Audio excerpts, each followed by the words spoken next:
आज 40वें की मजलिस है, 2-3 जुमले सुने और बात तमाम। आज आप एक घराने को पुरसा दे दें। मैं कहूंगा खाबर भाई कितने खुशकिस्मत हैं आप और आपके घर वाले कि 40 दिनों के अंदर इतनी तादाद आपको पुरसा देने आ गई है। हाय गरीब ज़हरा। खाबर भाई के घर से एक जनाजा निकला, इतने लोग पुरसा देने आए। कोई पूछे दिल का हाल सैयद सज्जाद, जिसने एक दिन में 72 जनाजे निकलते थे।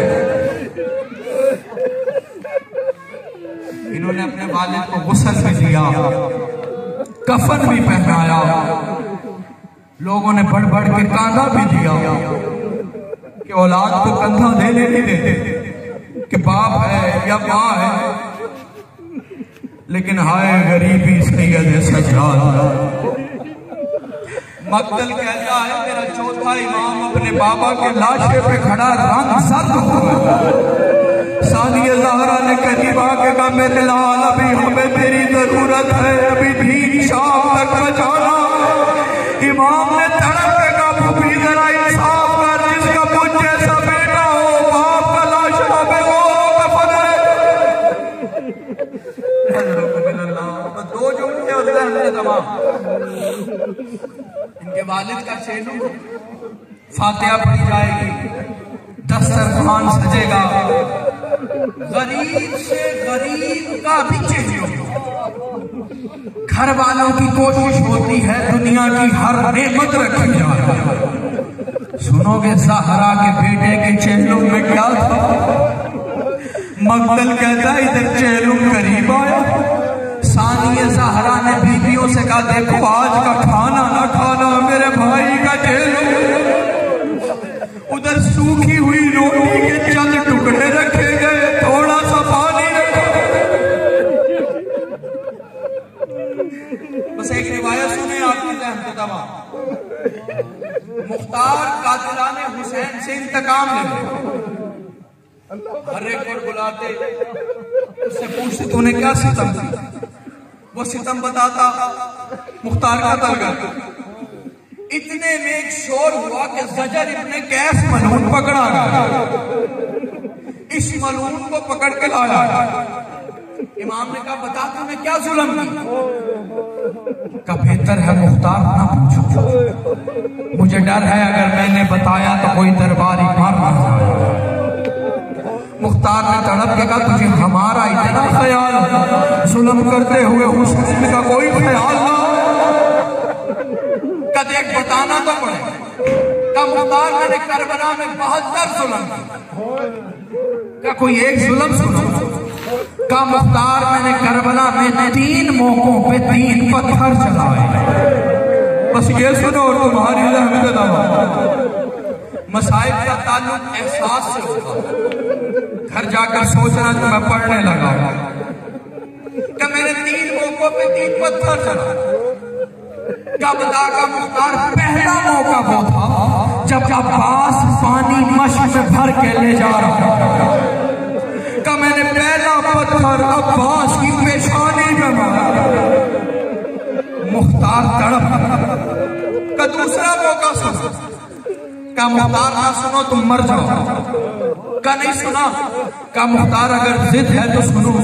दूसरा मौका वो था कि जब तुम्हारे आका हुसैन ने जुल्फ़िकार को नयाम में रख दिया। का मुख्तार उमर इब्ने साद ने फौज को 4 हिस्सों में तकसीम किया। तलवार वालों को दाईं तरफ भेजा, नेज़े वालों को बाईं तरफ भेजा, तीर वालों को सामने की तरफ भेजा, गुर्ज वालों को पुष्ट की तरफ भेजा। का मुख्तार तुम्हारे आका पर दाएं से तलवार का वार होता, हुसैन बाएं झुक जाता, बाएं से नेज़े लगते, हुसैन पुष्ट की तरफ जाता, पुष्ट से गुर्ज बरसते, हुसैन सामने की तरफ आता, सामने से तीरों की बारिश होती, कोई तीर पेशानी पे लगता, कोई सीने पे लगता, कोई रुखसारों पे लगता।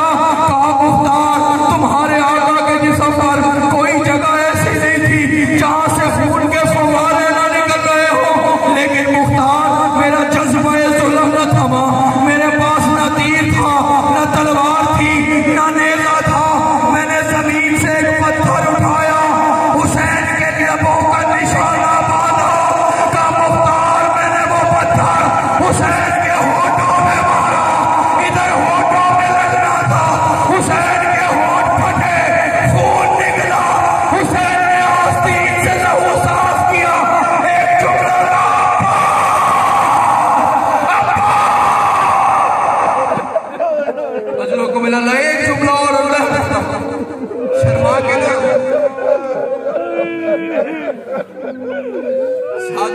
घर में एक मजलिस हो रही, इमाम तड़प के रो रहा, बालों को नोच नोच के रो रहा। करीब एक सहाबी बैठा था, इमाम ने कहा तो रोता क्यों नहीं? का मौला रो तो रहा हूं, देखेंगे आंसुओं से तर है मेरा रुमाल का नहीं, ऐसे रो जैसे एक बुढ़िया जवान के लाशे में रो। सुनोगे जुमला, उसने कहा मौला मुझे शर्म आती। मौला ने तड़प के कहा हाँ तू तो शर्माएगा, तुझे क्या पता सकीना ने तमाचे कैसे खाए, तू शर्माएगा, तुझे क्या पता अली की बेटी मेरे रोता रोता मसरत मुख्तार को वापस मसरत पे बिठाया, होश दिलाया। मुख्तार ने कहा सुना तीसरा मौका कौन सा? अब जितनी छोटी औलाद है ना वो इस दर्द को महसूस करे। का मुख्तार ना सुनो तुम बर्दाश्त नहीं कर सकते। का नहीं देख सुना तीसरा मौका कौन सा? का मुख्तार सुनो तीसरा मौका वो था कि जब शाम में गरीबा ढल चुकी थी, अहले बैत के ख़यामों में आग लग चुकी थी, तबर्रुकात आले मोहम्मद लूटे जा चुके थे।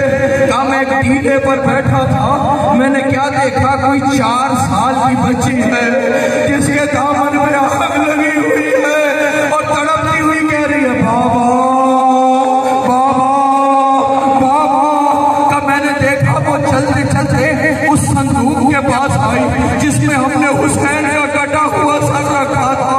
का करीब आके कहती है बाबा सकीना तो इससे मिलने आई है, बाबा अपनी लाडली को गुना दीदार करा दो। का मैंने देखा संदूक का कुफ्र खुला, सरे हुसैन बुलंद हुआ, सकीना जमीन पर बैठी, सरे हुसैन ने तवाफ शुरू किया, मातम करना, सरे हुसैन ने तवाफ शुरू किया। कभी दूसरा चक्कर भी था, सकीना ने कहा बाबा अब सकीना से गर्दन मोड़ी नहीं जाती, तेरे कातिल ने बड़े तमाचे मारे हैं,